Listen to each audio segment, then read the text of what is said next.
Welcome. Today I've got Kimberly and Angela with me, and we wanted to talk about, as a business leader, are your people and next level leaders stepping up? And the provocative piece of that is, if not, then it's probably your fault and not theirs. So we want to talk about some of the reasons that happens and so forth. So some of the questions we have, if you're leading and you feel like, you've started this company, you've grown it to a certain size, you're building your team, and you feel like you need to step in when there's big issues, that your leaders aren't stepping up, that sometimes you feel like you know more about what's going on than they know. That's the kind of situation we want to talk about, and what to do about that. Angela or Kimberly, do you want to add anything to that setup? Any examples or types of environments that you think leaders need to be thinking about? I mean, I think an example is that it's really easy to look at when you're looking at, revenue targets, and you're looking at, some of those bigger picture numbers, and you're looking at that holistically as a business, and then getting upset with your teams, your leaders in your teams, for not meeting those numbers, meeting the targets you set as a business, but then not empowering them and giving them the visibility into what's going on at a more detailed level in the space that they are responsible for, in order to help them understand what's going on and be able to actually make changes to it and empower them. One other example I would give is, if your people are on the bench and they're on the bench, your people, not the bench itself, but the management that manages the bench, knows they're on the bench but can't or doesn't feel like they can do anything about it. Having that ability to see when they're going to go to the bench and then be able to allocate them appropriately is, I think, another way, that example for that. Yeah. So usually if we say, look, I'm trying to scale, I'm trying to get new leaders in, if only they would step up, or if only I could afford better people, or if I could get people that understood the business better. If you're saying those types of things, you probably haven't done some of the right things in empowering your next level of leaders. Of course, you could have a people problem, but you probably don't have the right systems and cadence to support them. So let's start by talking about cadence. We want a regular cadence that makes sure that you're looking out far enough so that, like Angela said, a bench problem, as an example, doesn't creep up on you, and you have time to deal with the issues that occur. So when you have that regular cadence, what are the types of things you want people looking for? Angela, are there things, I should have probably introduced you more, as a CFO of a big services company, what do you want the teams worrying about, 1, 2, 3 months out before they actually happen? So from my standpoint, and from running services, specifically IT, what I would always look for is, if they forecasted projects, where are those projects at in the sales cycle? So have we closed the work?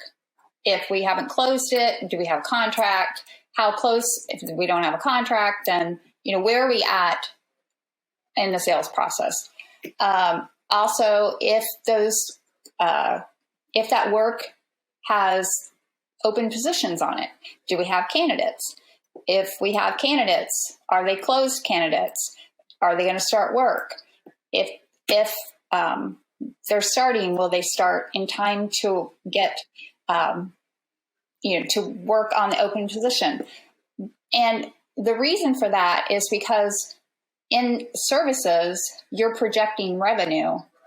And if you're projecting revenue and the work isn't closed, or the person isn't available to fill the open position, that's going to affect your revenue. So those are one thing, or those things would be a couple things that I would be looking for. Additionally, I would look for variance in time. If the consultants weren't working the amount of hours that we thought they would be working, or if they were planning on taking time off, then we would adjust the projections accordingly. If projects got ended sooner than what we thought. Let's say we originally thought a project was going to be 6 months, and then it changed to a 3-month project. That's a long, look out that we could then bring in and see at a 3-month level instead of the 6-month level. Rate increases.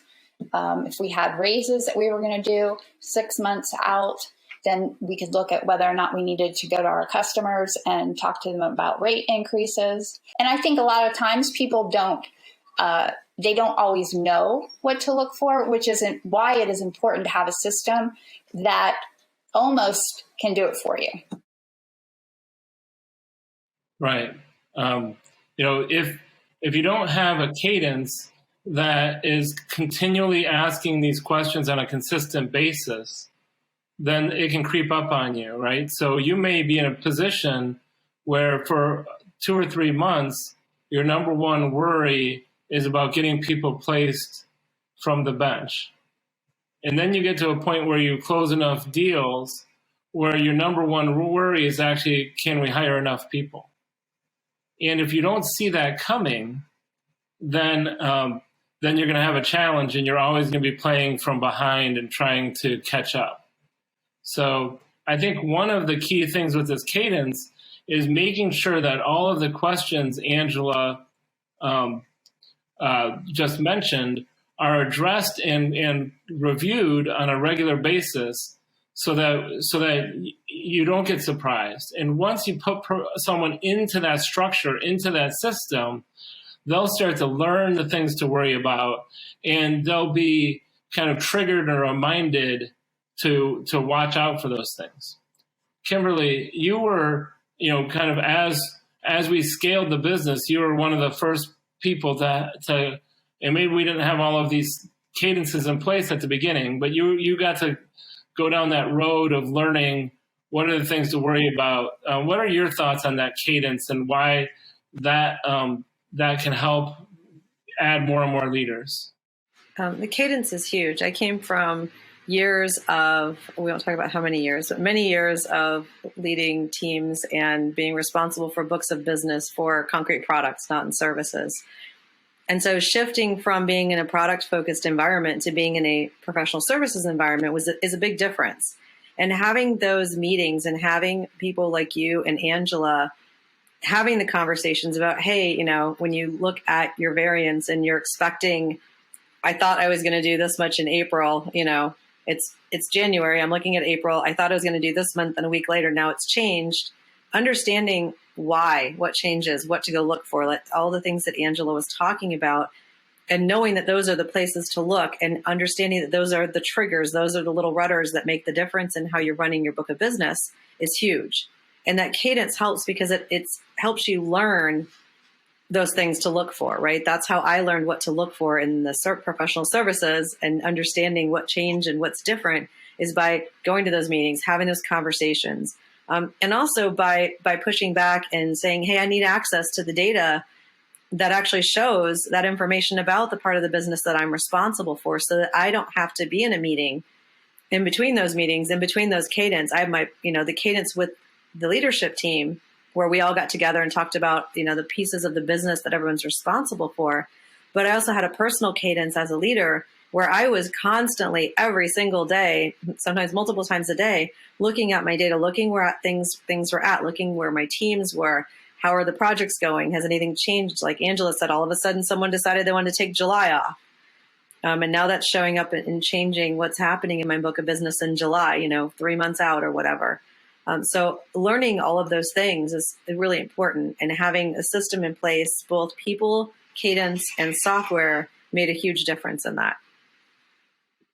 Yeah, I think, it can be daunting if you're getting to the next level and you need to share this data with your leaders, and maybe you have one team or you have 2 or 3 regions of teams that all need to see this. It could become a full-time job just trying to keep track of everything. So I think there's the cadence that's necessary, but then we need to make it as easy as possible for people to have the information. So, being able to see in a forward-looking way in one place where all the data is integrated, and so that everything's on the same time frame is really essential to empowering this cadence and empowering the leaders to do their work. Angela, you were one of the biggest advocates of putting in place a system that had that capability and forward-lookingness. And I know you had, before we had the system, you had to have full-time staff taking care of it. Yeah, I mean, the biggest reason I wanted a system was, as you just said, we had a full-time person, and that was her only job. Besides the fact that we had, human that did a spreadsheet to get us the information, there was the mere fact that there was mistakes consistently, and there's no way that we wouldn't have mistakes. So the data was never, ever going to be correct. In addition to that, no one else could see the data in a way that would make sense to them and actually, interpret it and use it in a way that could let them manage the things that they were responsible for. So the idea behind the system was not only to free up, that resource, but also to be able to give the company reliable data that could be seen week over week over week, and us know that it was going to be correct. And then little by little allow other people into it to be able, so they could do their job and have correct data as well. And it just grew from there. But yeah, it was, I really don't know what we would have done without it. And so it just freed up a whole person. It allowed us to grow. And I think that's the other thing is if you're ever going to be able to streamline and grow your business, you have to have something like that, because you can't come down to just a single person or persons to be able to create data. And you think it's going to be correct. It just won't happen. And there's kind of the two pieces, right?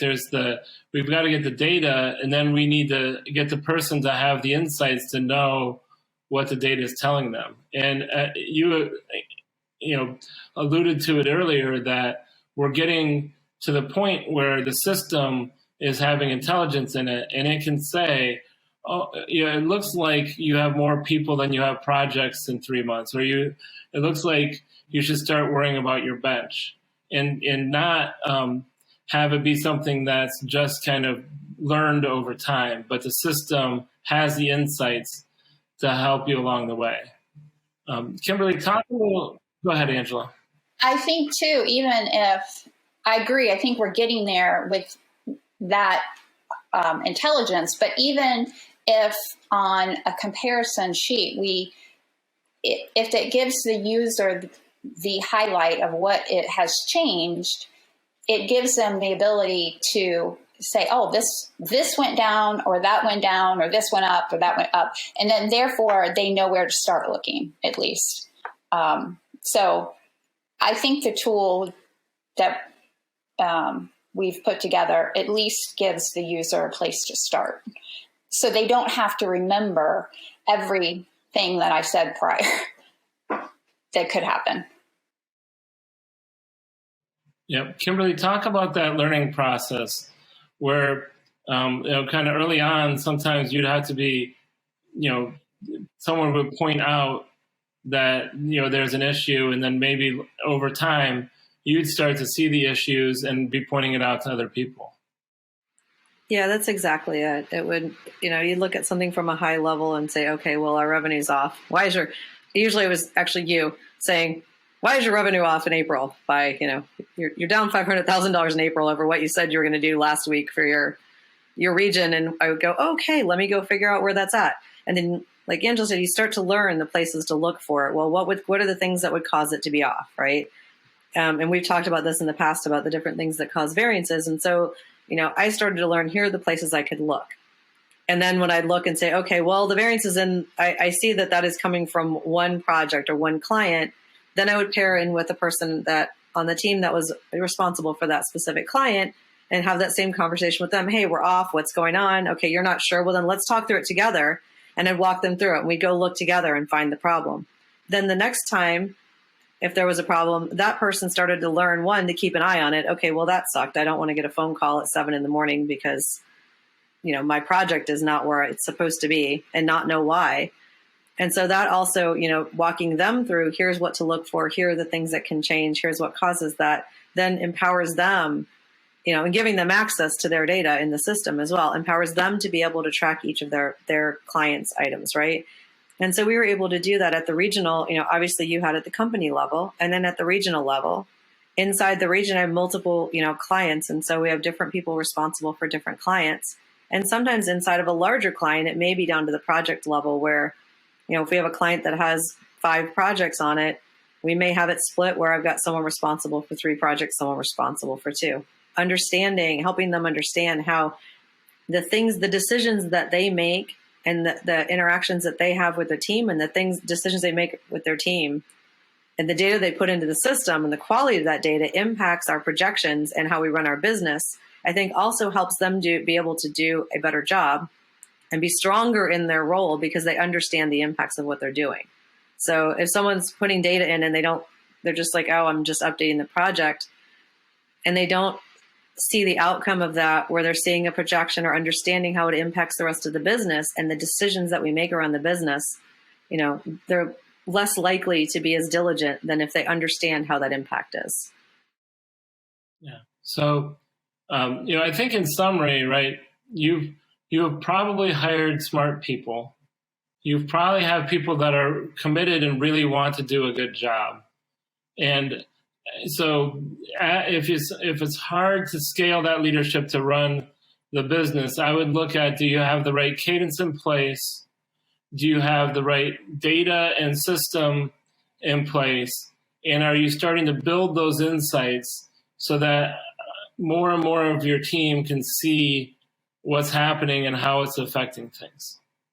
Angela, you were talking about like a project and, is it in the right status? Is it moving forward? And there's constantly change. And I know we haven't talked about that a lot, but like the world is constantly changing. Like, especially in the consulting services, everything is changing, right? So if I have a project 3 months out and I have a verbal on that project, that's great. If I have a project 3 days out and I have a verbal on that project, exact same project, exact same circumstance, except for, time has passed, that's no longer acceptable, right? Because it's too soon. And getting that information where it doesn't mean necessarily that anyone did anything wrong. Like, but if you get surprised because the reality changed and everybody doesn't know, it's a big deal, right? That says, well, this project we thought we were going to win and we were 100% confident 90 days ago, and now we're 50-50 confident. And it could be, there was a reorganization of the client or something changed. So it's not that anyone did anything wrong, but you can't keep relying on that old assessment of the situation. Well, and 2, so you just said if the verbal, and I'm just using your example, but I think if the verbal is of that same project, because you also have, if you have a verbal on a project that's 3 days old because you just found out about it 4 days ago and you know the people and you're putting them there, then that is acceptable, because that's a different scenario. But I guess the thing is, you have to have a cadence in place that covers the projects other than just the sales cadence, so that you can monitor, so other people see where they are in the process.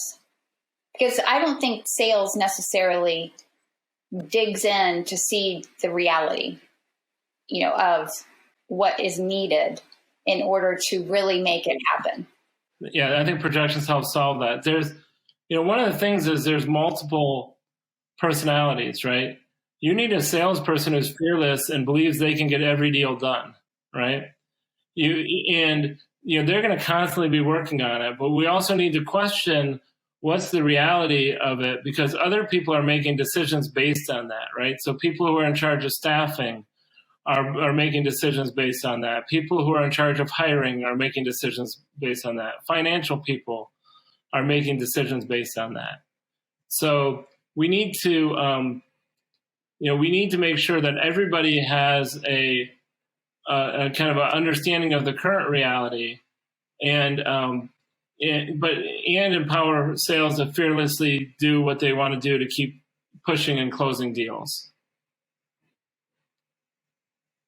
So yeah, I thought that was something that's an interesting aspect. And again, if we don't put the teams, we keep people in their silos, and we don't give the teams a system that shows the data, cross department, or a cadence that continually is to question the current reality.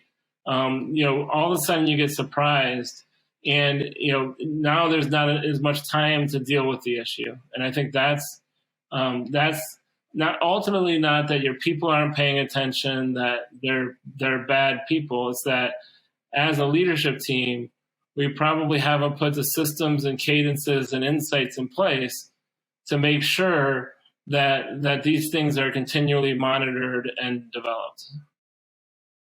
Yeah, I think what you said, Matt, the insight is really important, because the sales insight is different than the financial insight of sales.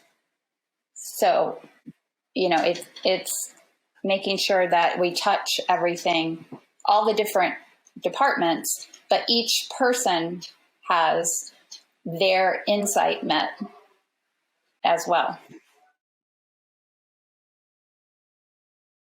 Yeah, I think the other piece too is making sure that all of those people are looking at the same information, right? You're looking at it from a different perspective, but the same information, and the information is timely. So wrapped into that cadence is making sure that what the information you're looking at together is actually up to date, right? That you're not doing the thing that we got to do when we cut over and have data that's a week and a half old, and then wondering why it's hard to see where you're going with your business. Well, there definitely has to be one record, like one truth. What else you want to call it, but one system has to be what everybody says is what everything's going to go off of. Because I'm going to use sales again, because, they, as Matt said, they're fearless and they're going to close everything. But somewhere you have to say and agree, everybody has to agree that this is what we're going to say we're going to close. And sales can say they're going to close everything over there and in their pipeline, but we're going to agree that we're going to close. And then, so that staffing, delivery, the other sections can plan accordingly. But like you said, it can't be 2 weeks behind everybody else. Right. We need plan A, plan B, and plan C.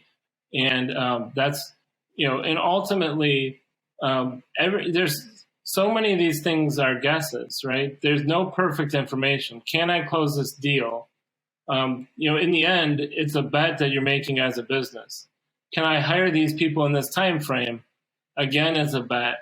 And, as a CFO, you're making a bet to say, should I spend this money? Can I approve these things, right? You don't want to always have to say no, but you have to make sure that at least everybody's working off of the same playbook and that we're all making a bet together. Yeah, exactly. All right. Well, that's the conversation for today. If you have any questions, add some comments, like or subscribe to hear more content. And we're always looking for new topics. So, put out a comment if there's something you want us to talk about.